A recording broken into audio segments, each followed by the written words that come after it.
Tonight, we're making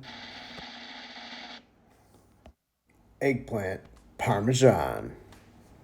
To prep our eggplant, just going to take one of these guys and cut the top and the bottom off.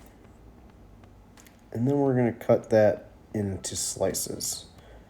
We're going to be looking for in between a 1/4 inch and a 1/2 inch. You want it to be thick enough to hold up through the baking process. Looks good there. I'm just going to slice the rest of these up.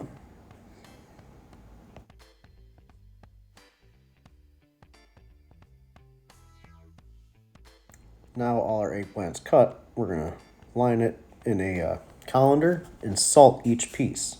We want to draw out all that extra liquid inside the eggplant. So I'm just going to layer it, salt.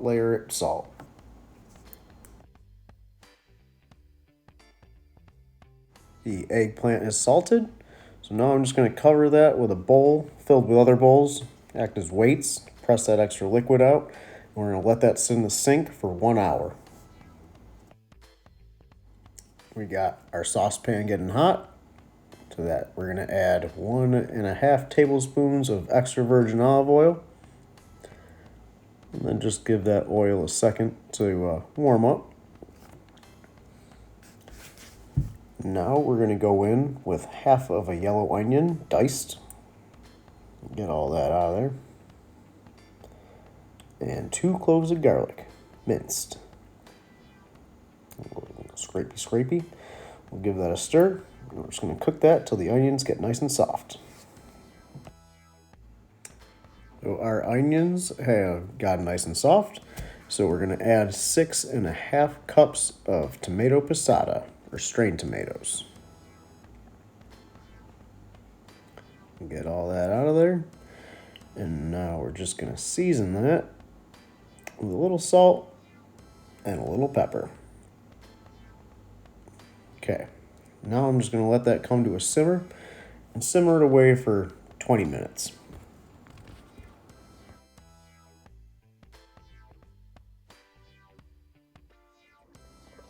Sauce is simmered away for 20 minutes. Now we're just going to throw in some basil leaves. These ones are kind of small, so we're going to go with like 10 of them. If they're bigger, I'd just go with like 5 or 6. Give it a little stir. Kill your heat. And just let that sit. Our eggplant was pressed for an hour. We just rinsed it off and then patted it dry with some paper towels. And now we got our 3-step breader set up over here. But I want to show what we're going to do. Got our flour. We're just going to season that with a little salt and some pepper. And then I got some eggs here. I'm going to whisk with about a tablespoon of milk. I'm just going to mix that together, whisk these eggs up, and we'll start frying our eggplant. Now, I'm sure all you fine people have breaded something before, but just in case, I'll give you a show. What we're going to do is dredge our eggplant in flour first, our seasoned flour first, knock off all the excess flour, and then go into our egg.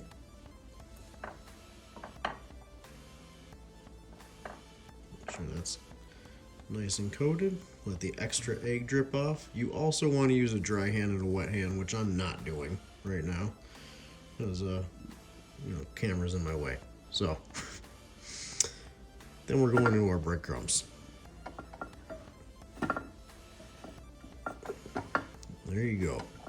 Just flour, egg, breadcrumbs. Knocking off the excess each time. Let's fry some eggplant.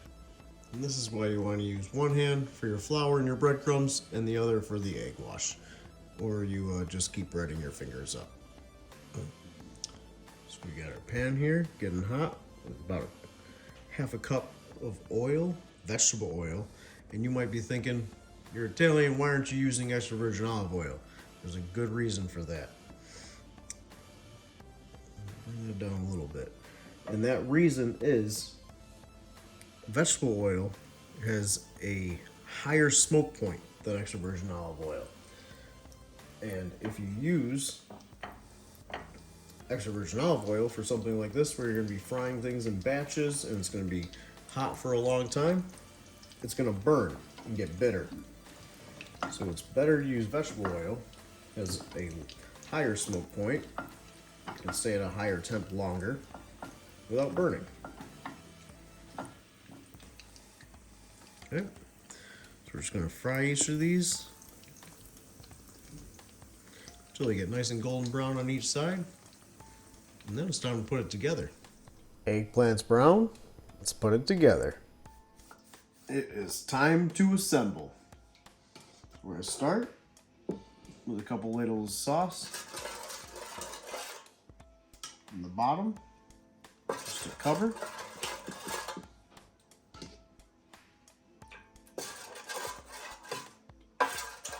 Do it there.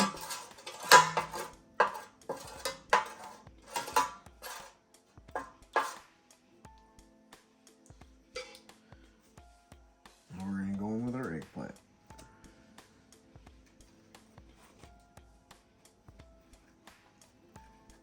Gonna slightly layer it.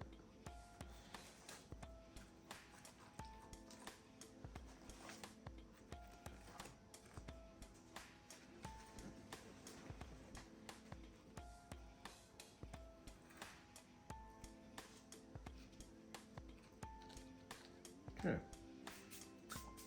After that, we got it's eggplant parmesan, all right? So we need our Parmigiano Reggiano.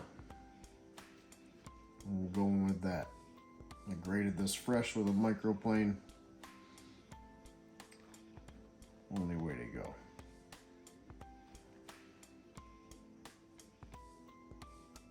Okay.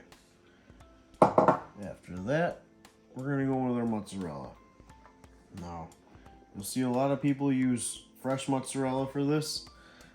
Personally, I think it's a little watery for this application. I like whole milk, low moisture. So you're still getting all the fat. It has a nice melt to it. It comes out beautifully. Gets nice and bubbly. But you don't have all the water content from the fresh mozzarella, and it's going to make it soggy. So that's our first layer. Oh, sorry. We're going to scatter a little sauce. We're just going to drizzle it over the top.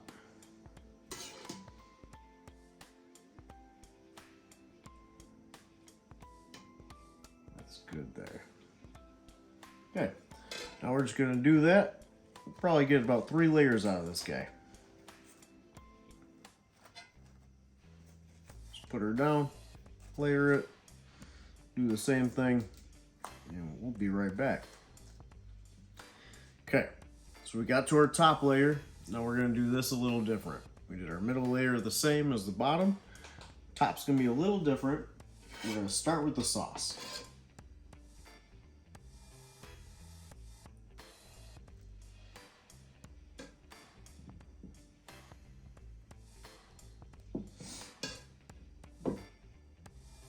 Scatter that around. Kind of smear it. Maybe a little more. Okay. That's all you need. You don't want to drown it. So now we're going to go on with our Parmesan. We are going to leave off the mozzarella.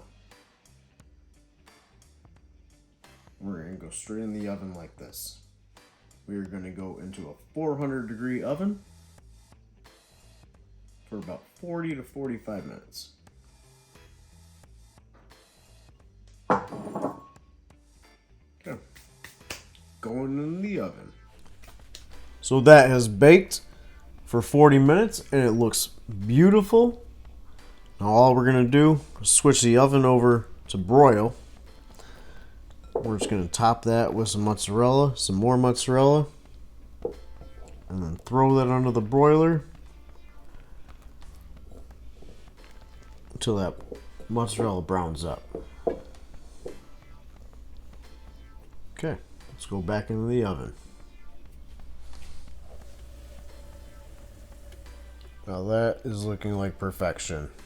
I'm just gonna let it sit and rest for about 15 minutes before I cut into it. It is time to cut into it and see how we did.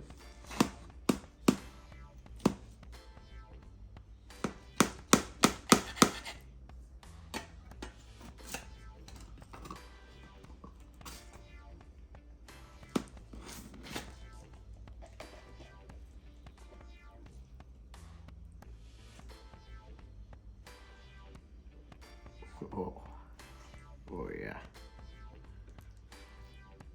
Look at that beauty. Alright, she's done. She's beautiful. Smells fantastic. I can't wait to dig into this.